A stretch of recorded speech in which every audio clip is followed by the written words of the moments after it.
Hello and welcome to our 30 Days of Goddess practice for October. This month, our theme is magic, and the goddess we are honoring is Hecate. So if you are a member of the Goddess Magic community on Patreon, you will receive your full deck of snapshot cards, your Hecate ritual packet, and your fabulous October Magic Guidebook right there on Patreon. If you are not a member of the Patreon, I do welcome you to join us. We have fabulous content just about every day of the year, as well as live community practices every Monday and lots of other good stuff. However, it's very important to me to keep 30 Days of Goddess free and accessible to everybody. So if you just go to 30daysofgoddess.com, you will find your sampler pack of snapshot cards there and really everything you need to get started with a fulfilling daily practice that actually fits your life, that makes a space for the sacred and yourself right at the center of your very own life. So 30daysofgoddess.com is where all the companion resources are located for this practice. Expanded resources are available in the Goddess Magic community, which is patreon.com/goddessmagic. So anyway, welcome to October. I cannot believe we are already crossing the threshold into yet another month. But isn't it beautiful how it all spins and how change continues to happen? And I am fascinated to watch how the seasons, these predictable patterns of the season, but also the surprising magic of each season, and then how those seasonal rhythms are reflected and mirrored in my own body and my own mind, my own thought processes, my own creativity. Those seasonal patterns of the land are reflected in my own life. So this month, I do invite you to consider, how is seasonal magic alive in your own rhythm? And we each have our own rhythm. We each have our own seasons of being, so to speak. I'm powerfully influenced by what my actual landscape is doing. You may have an inner rhythm that's different than that. We each have our own pace, our own inner rhythm. So pay attention to your own internal rhythm and pay attention to how the magic of the changing landscape and the changing seasons is reflected in your own life, your own thought processes, your own energy level, your own creativity, etc. That's an invitation for this month. So before we do too much more, I would like to invite you to settle into your body, perhaps folding your hands against your heart, calling your spirit into this time and this place, settling into where you are. Possibly I'm by a window so I can look out. That's why the light shifts sometimes because of the way the window is. But if you can look outside a window and just let yourself tap into, root down into what the land is like around you right now, even if you can just see a little bit of sky or what the weather's doing, or perhaps a tree across the street. Wherever you are, there's something that the land that you live on is teaching you. I promise that. Okay, so letting yourself settle into your land and what it's teaching you right now, the seasonal magic, the seasonal rhythm, the changing landscape. What does it hold for you? So letting yourself settle into that, ground into that, root into that. Another deep breath. And calling yourself down into your belly, into where you are right now. And then I have a brief poem to get us started. Welcoming October. October is here with her cooling breezes and breaths of pause, her yellowing leaves and her orange moon, her whispers and her wandering, her migrating dreams and her changing stories. She invites us to stop and listen. She invites us to open our hands and our hearts and to release our burdens, our sorrows, and our shames. She invites us to step into a season of enchantment, a time when magic is close to the skin, when ancestors speak and hearts listen. She invites us to steep in our own wondering. She invites us to deepen and renew, to remember and to soften. She invites us to settle into mystery, into not knowing, undone, unfinished, and home. So that is our October invitation. And something that so our theme is magic. And one of the things I really, really wanted to emphasize this month is something that I come back to often. It was central to my Walking with Persephone book, and it's also central to my own practice and my own reminders to myself all the time, which is that magic requires a wide margin. Magic requires a wide margin. We need margin in our lives and days in order to see what's right here, in order to pause, to look out the window, to see what's flying, to see what's creeping, to see what's walking, to see what's blooming, to see what's falling. We have to have margin in order to step into the present. We have to have margin in order to recenter. We have to have margin for magic. And so the reminder from the guidebook is, may you write space for it boldly onto each page of your life. And that's one of the reasons I'm so passionate about 30 Days of Goddess and about daily practices. We deserve to write margin for magic into every day of our lives. Not something that we're just saving for special occasions, not something that we're just saving for the holidays, but we deserve a margin for magic in every single day. We deserve space for the sacred and for ourselves in every single day. And so that's what 30 Days of Goddess really is about, creating and affirming and supporting and nourishing. And so I wanted to go ahead and share that another poem from the guidebook for this month. And it is it comes from Walking with Persephone. And I'll talk about that in our Goddess Guidance Club video about the relationship between Hecate and Persephone. And there is a relationship between the two of them. Hecate is a guardian and a guide. Hecate is a way shower. Hecate is another underworld goddess down there with Persephone, like working together. And so, but this poem is about magic, and it connects to that idea of writing margins for magic into every day that you have. So this is actually one of my favorite poems from that book. It's a guidepost. So expect to be enchanted. Show up and pay attention. Hold your wonder with tender fingers. Be patient. Watch for signs. Take time. Make time. Feel it all. Be more patient. Wait. Say yes to breathing easy and to wandering. Bleed if you need to. Curl up. Spread out. Be still. Move. Wait some more. Hope with your arms wide open. Expect magic to find you. And when she does, say, yes, I will, and thank you. Say, yes, I will, and thank you. So expect magic to find you. October is a powerful time for magic, a powerful time for enchantment. So expect magic to find you right here. Expect magic to find you right here. So there's some additional questions to consider for this month. One is, where are you sensing magic lately? What's lighting you up? What's giving you little glimpses of the sacred? Where are you finding magic? What is delighting you?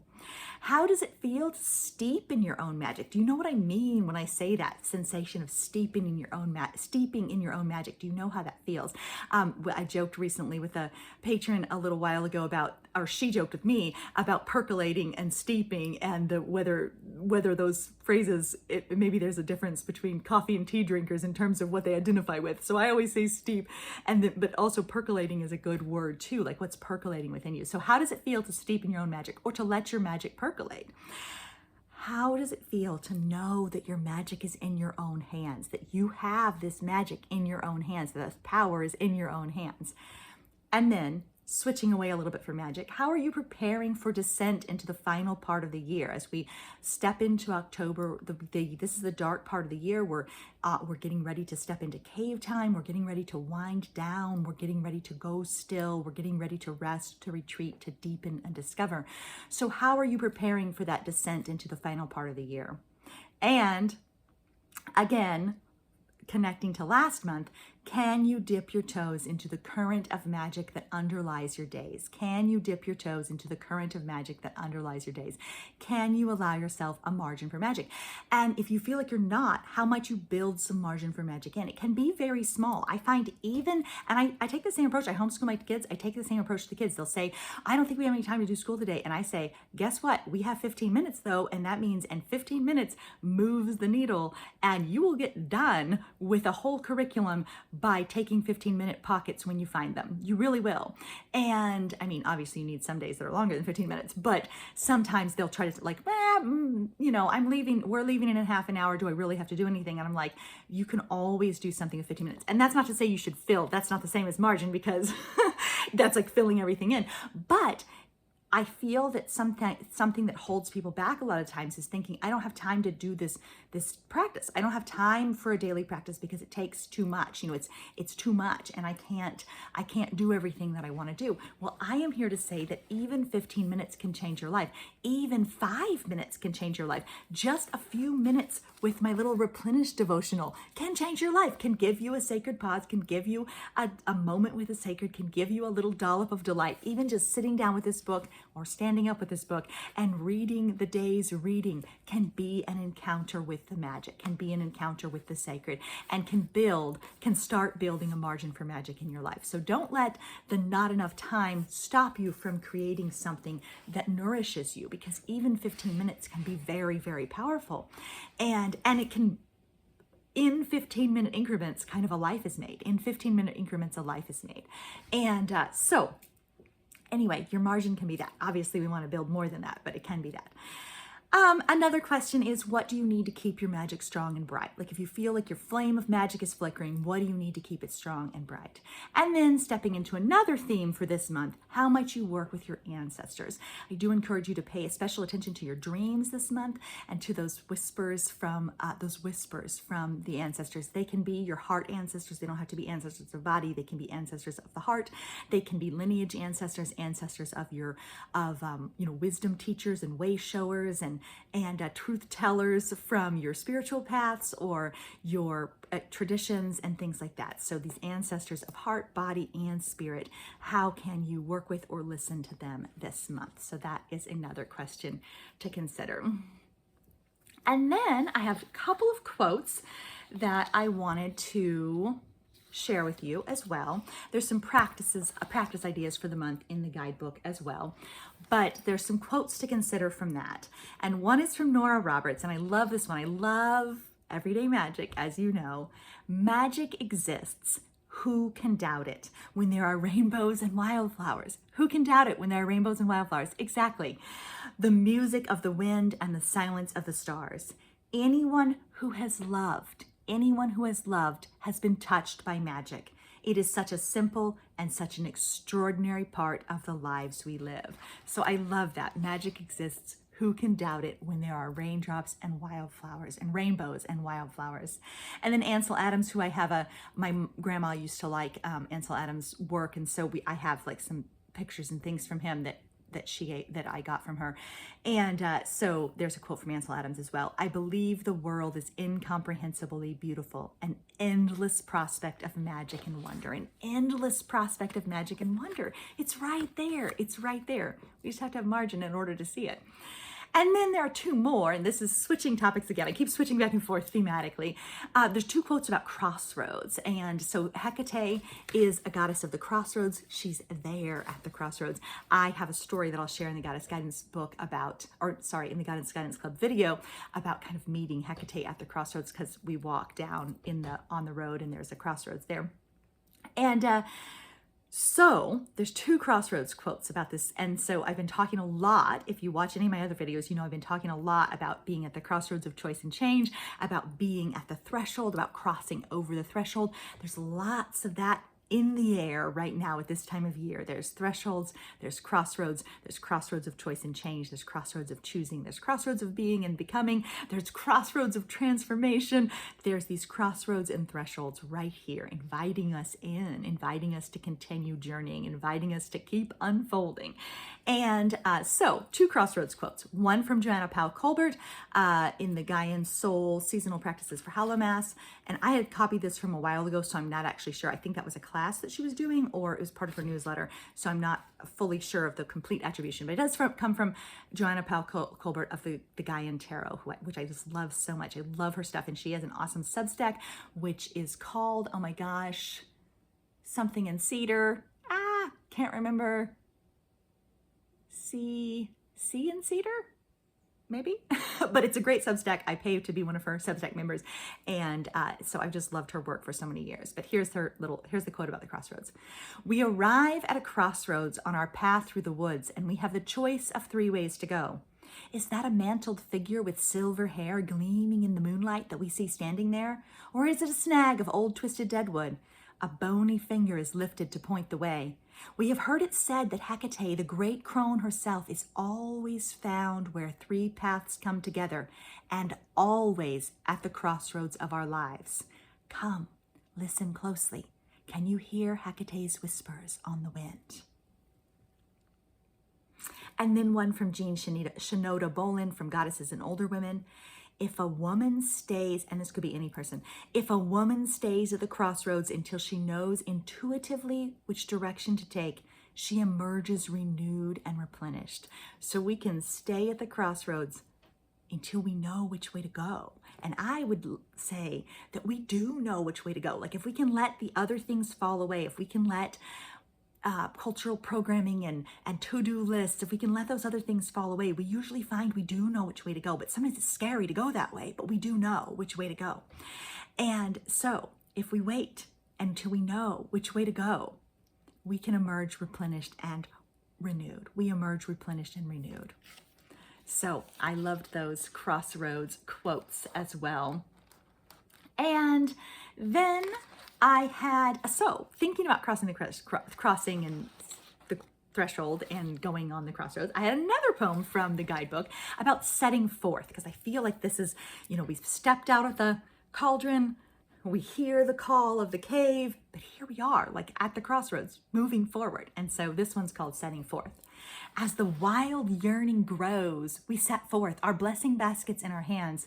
Waving the wand, we cast the circle. Swinging the blade, we clear our way. Weaving the thread, we make a path. Singing our song, we claim our voices. Where we tread may be rocky and uncertain. We may feel weary, foggy, and confused, and yet we have what we need within us. We remember to source from the support around us. We recognize our own patterns, those that help us or harm us. We call upon our own magic, the practices and prayers that sustain us, to carry and guide us, to nourish and replenish us as we navigate through the complex and changing terrain of life. We are here, and so we relate to where we are as sacred, our bodies sources of wisdom, our longing a source of guidance, our dreams and hopes sources of inspiration, our determination a source of power, our hearts beating in time with the rhythms of the earth. Our hearts beating in time with the rhythms of the earth. Okay, so here we are. Our hearts beating in time with the rhythms of the earth, our bodies sources of wisdom, oracles of knowing, right where we are. And I'm going to go ahead and let's see what else I had that I wanted to share from here. It's almost time to wrap it up, so I'm trying to decide what else I have time to share. And I think I'm going to go ahead and share the another poem about scraps of magic, because I think that's when we're building margins for magic and we're looking for magical moments in our lives, there's often scraps of magic in every day. And so this one was written on a busy day when I had to take my son to take his driver's test. I had to have a mammogram. I had all these things go, and then I had a writer's club at the library. So it was this multiple trips to town and then a long time, like some time spent waiting, et cetera, et cetera. And so I looked for the scraps of magic, and that's what I invite you to do this month, is look for the scraps of magic everywhere you go. Sometimes we must weave our magic from the smallest scraps we find. Morning glories in bloom by the highway patrol, a soft gray feather on the sidewalk, the final sprays of blue chicory in the grass, a child's hand in ours, a field full of sunflowers, an unexpectedly expansive valley view at the edge of a wide parking lot, dogwood berries and standing stones by the medical center, fragments of poems slipping into the windows at red lights and drive-through lines, pausing to notice any of it. A soft hand against your own heart as you blow a kiss to the sky, taking a moment to be where you are and feel how it all spins, remembering to laugh. It is from small magics such as these that a whole life is made. Be here as often as you can. So thank you so much for stepping into this month of magic with me. There will be more to follow. I'm going to rerun my Claiming Your Magic series. And then of course, there'll be a Goddess Guidance Club video about Hecate as well. So those things are coming up for you. But in the meantime, may you be alert for scraps of magic, and may you carve out margins for magic in your everyday. And so I'm going to close now with the snapshot card from this October practice. And so inviting you to take a deep breath and place your hand on your heart. And this just really reaffirms everything that we've talked about today. This is the snapshot version. That's why I call them snapshot cards, because it's the snapshot version of this month's practice. May we find the space and grace to steep in the present moment, even if just for a few fleeting moments. May we carve out sacred time to create, wonder, and listen, and weave quiet prayers into being. May we soften into the rumpled edges of our lives and love ourselves in the middle of it all, for this is where the magic resides, right where we are. And our affirmation to come back home to is there is magic everywhere, and I promise this is so. Thank you so much for being here. Make sure to check out 30daysofgoddess.com for your support materials. And until, throughout this month, keep living your magic. Thanks so much for being here. Bye-bye.